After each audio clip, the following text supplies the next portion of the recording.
স্বর্গে একটা অসুবিধা আছে, সেই অসুবিধাটার জন্য আপনারা বিচার করেন যে আপনারা স্বর্গে যাবেন কিনা।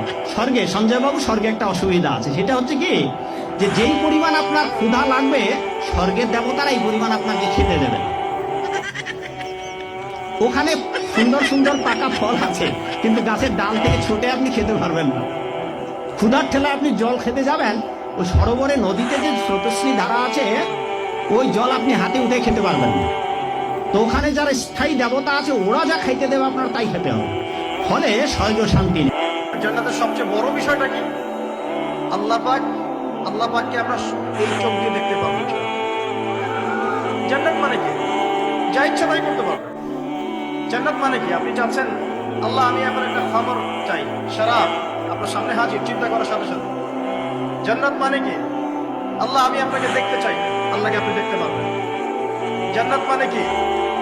আপনি মধুর নহর, দুধের নহর, পানির নহর, শরাবের নহর, হুরে নিন চতুর্দিকে ঘোরাফেরা করছে।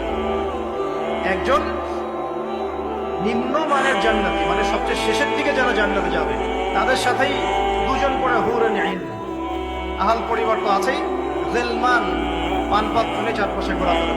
জান্নাত মানে কি? যেখানে যা ইচ্ছা তাই করা যাবে, বলার কেউ নাই, বাধা দেওয়ার কেউ নাই, সেখানে কোনো মৃত্যু নাই, সেখানে কোনো অহেতুক কথাবার্তাও নাই, কোনো গান গল্প নাই, কোনো মিথ্যা নাই, কষ্টের ক্লেশ মাত্র নাই, থুতু ফেলতে হবে না।